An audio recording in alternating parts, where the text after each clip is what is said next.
Hello friends, welcome to my channel. ఇప్పుడు మనం తెలుసుకోబోయే టాపిక్ భారతరత్న అవార్డులు 2024. భారతరత్న అవార్డులను మొదటిసారిగా 1954లో ఇవ్వడం జరిగింది. 1954లో ఈ అవార్డును ముగ్గురికి ప్రదానం చేశారు. వారిలో మొదటగా శ్రీ రాజగోపాలాచారి, రెండో వ్యక్తి సర్వేపల్లి రాధాకృష్ణన్, మూడో వ్యక్తి సివి రామన్. ఈ భారతరత్న అవార్డులను కేవలం సంవత్సరానికి ముగ్గురికి మాత్రమే ప్రదానం చేయాలి అనే నిబంధన ఉంది.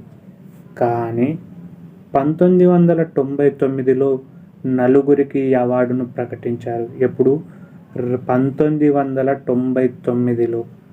వారిలో మొదట వ్యక్తి జయప్రకాష్ నారాయణ్, రెండో వ్యక్తి అమర్త్య సేన్, మూడవ వ్యక్తి గోపీనాథ్ బార్దోలోయ్, నాలుగవ వ్యక్తి రవిశంకర్. వీరి నలుగురికి 1999లో ఈ భారతరత్న అవార్డును ఇవ్వడం జరిగింది. 2019లో భారతరత్న అవార్డును అందుకున్న వారు ముగ్గురు. వారిలో మొదటి వ్యక్తి ప్రణబ్ ముఖర్జీ, రెండవ వ్యక్తి నానాజీ దేశ్ముఖ్, మూడవ వ్యక్తి భూపెన్ హజారికా. 2024 సంవత్సరానికి గాను 5గురికి భారతరత్నను ప్రకటించారు. ఎప్పుడు?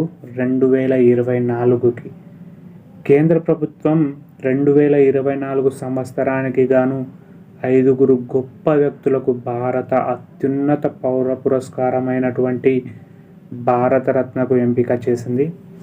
వారిలో మొదటగా చూసుకుంటే కర్పూరి ఠాకూర్, బీహారీ మాజీ ముఖ్యమంత్రి, ఎల్కే అద్వానీ మాజీ ఉప ప్రధాని మరియు చివరి ఉప ప్రధాని మన భారతదేశానికి. అలాగే మూడవ వ్యక్తి పివి నరసింహారావు, మాజీ ప్రధానమంత్రి, తొలి తెలుగు ప్రధాని. నాలుగవ వ్యక్తిని చూసుకుంటే చరణ్ సింగ్, మాజీ ప్రధానమంత్రి, ఎంఎస్ స్వామినాథన్, హరిత విప్లవ పితామహుడు. వీరి 5గురికి 2024లో భారతరత్న అవార్డును అనేది ఇవ్వడం జరిగింది. అలాగే చూసుకుంటే విదేశీయులు కూడా మన భారతరత్న ఇవ్వడం జరిగింది. వారిలో మొదటగా సరిహద్దు గాంధీగా పేరు పొందినటువంటి ఖాన్ అబ్దుల్ గఫర్ ఖాన్. 1987లో ఇతడికి భారతరత్న ఇవ్వడం జరిగింది.